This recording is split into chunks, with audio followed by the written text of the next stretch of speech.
Bonjour à tous et bienvenue dans cette nouvelle vidéo. Aujourd'hui, nous allons parler de la maladie chez le pervers narcissique. On va parler de deux choses, maladie physique, maladie dégénérative, Alzheimer, démence, etc. Première chose, c'est que la maladie physique, généralement, elle est très peu facilement acceptée chez les pervers narcissiques. Pourquoi ça? Parce que ce sont des êtres qui veulent sembler tellement puissants, qui justement nient et évitent de mettre en scène, évitent de montrer tout ce qui pourrait justement montrer qu'ils sont vulnérables. Ils détestent la vulnérabilité. Ils détestent justement la vulnérabilité des autres. C'est à ce moment-là qu'ils vont vous agresser, quand vous pleurez, quand vous parlez effectivement de ce qui vous tracasse, de ce que vous n'arrivez pas à être ou à faire. Ils vont encore plus vous humilier à ce moment-là. Parce qu'ils détestent vraiment la fragilité. Parce qu'en fait, ils sont incapables d'accepter leur propre fragilité. Et s'ils en sont à ce point incapables, c'est parce que précisément, il y en a une fameuse de fragilité. C'est celle d'être à l'intérieur personne, absolument personne, vide, mais de tout faire pour sembler être tellement grand.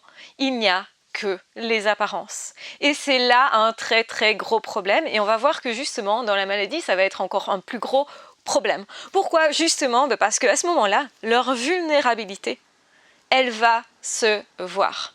Donc ils vont dépérir parce que justement ils vont perdre leur fameuse apparence. Ça peut être perdre tout ce qu'ils ont de séduisant physiquement. Bah oui, la maladie ne nous rend pas toujours séduisants. On le sait tous, quand on est malade, généralement, on n'a pas un teint de ouf, on n'est pas super beau, etc.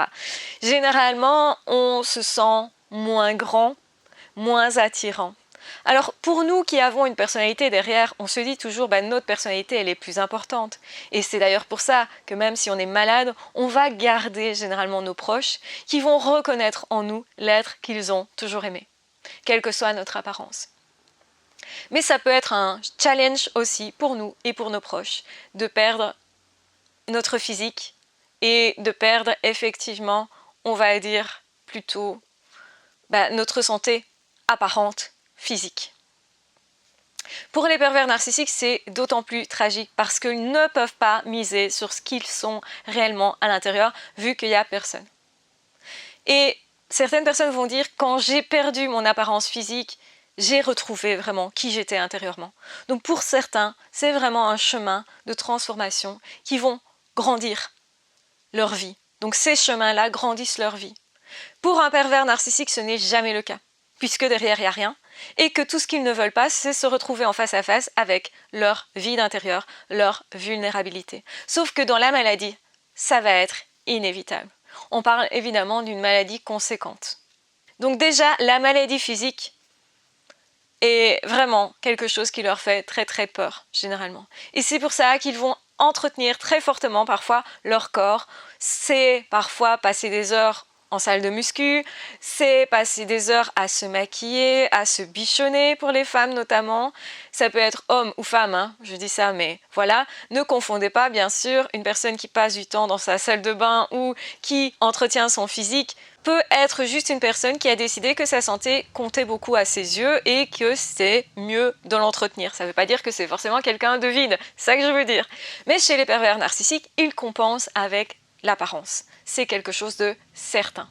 Et donc du coup, effectivement, on va observer ça aussi dans la maladie.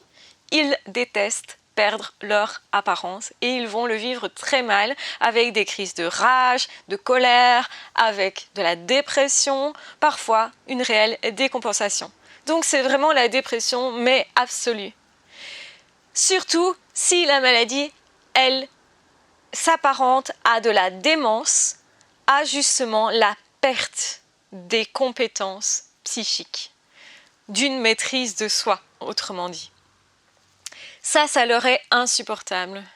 Et ils vont se rendre compte, avant vraiment d'atteindre des états de démence importants, qu'ils sont en train de perdre tout contrôle et que justement, ce qui va transparaître, c'est tout ce qu'ils ne sont pas intérieurement. Ils ont extrêmement peur de ça. Et surtout, les gens vont avoir des attitudes justement différentes parce que eux étaient impressionnés par les pervers narcissiques. Mais quand ils vont les voir dans un état à ce point de désemparement, de dégradation, où ils ne deviennent vraiment plus personne, parce que le côté narcissique, toute la façade tombe, et il ne reste quoi? Et il ne reste plus rien derrière. Il ne reste plus rien, il n'y a plus d'essence, c'est un être qui est tout vide, justement. Et donc on peut s'étonner de l'extérieur de voir cette personne être si grande, si forte, si donner tellement l'illusion, et puis tomber dans vraiment, on va dire, la déchéance complète. Parce que c'est vraiment ça, ils vont devoir, effectivement, dans la démence, se faire accompagner pour absolument tout. Et ils vont tout faire pour ne pas laisser les autres avoir un quelconque pouvoir sur eux. Ils vont nier les médecins, nier les thérapies, éviter les médicaments, etc. Donc la démence, elle peut justement s'accentuer par ce comportement-là. En réalité, elle est souvent liée à un état de stress important. On constate en tout cas que les personnes qui ont été très fortement stressées dans la maîtrise des choses pendant de longues années sont plus sujets à des démences. Qu'il y aurait donc un lien entre le stress, l'anxiété assez poussée et la dégénérescence au niveau cérébral.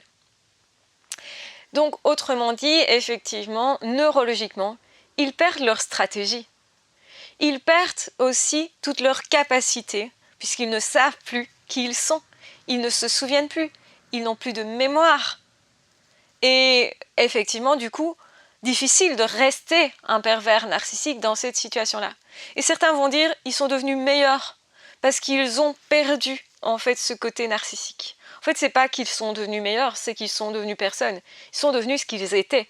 Ils ne peuvent plus faire illusion, donc ils ne peuvent plus effectivement manipuler. Mais quand même, ils peuvent avoir beaucoup de colère, de rage et d'agressivité sur le personnel soignant ou sur leurs proches, justement parce qu'ils ne veulent pas que l'on voit. Donc la première chose qu'ils vont faire, c'est cacher leur maladie, c'est cacher leur vulnérabilité, comme ils l'ont toujours fait en réalité. Parce qu'ils étaient déjà vulnérables, mais nous, on n'avait pas forcément conscience qu'ils étaient à ce point vulnérables. Et c'est justement ça qu'il faut comprendre avec les pervers narcissiques, ce n'est qu'une façade, et ça ne sera jamais qu'une façade. Quand vous perdez cette façade, il reste quelque chose de vous. Il reste vraiment votre être essentiel, votre être élémentaire. Avec les pervers narcissiques, quand ils perdent ça, eh bien il n'y a plus rien. Ça devient ce qu'ils ont toujours été, c'est-à-dire des coquilles vides, il n'y a plus rien. Mais on le voit. Et eux ont peur de ça.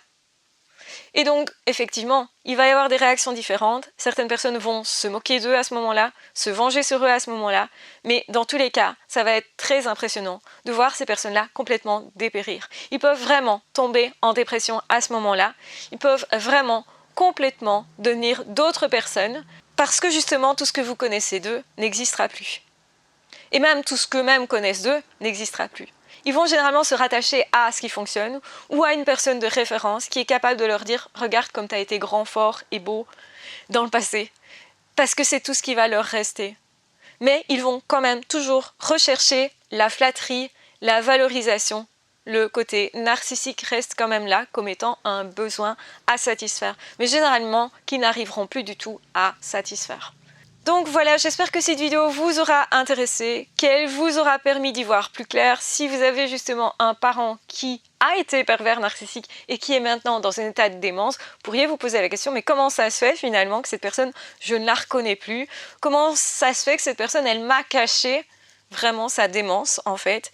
Mais parce que ce sont des personnes qui vont avoir du mal vraiment avec toute forme de vulnérabilité, qui vont la pointer du coup chez vous comme étant une tare, alors qu'en fait, notre vulnérabilité, c'est aussi l'occasion de nous construire intérieurement. C'est parce qu'on se sent à certains moments vulnérable qu'on pourra aussi vraiment remédier à ça, développer des vraies capacités, mais aussi accepter tout ce qu'on est et de comprendre que c'est parfois une force aussi de savoir partager ce qu'on a vécu de plus intime. Donc, je vous embrasse bien fort, je vous aime très fort, prenez bien soin de vous et on se retrouvera très vite dans d'autres audios ou dans d'autres vidéos. Ciao, bye bye.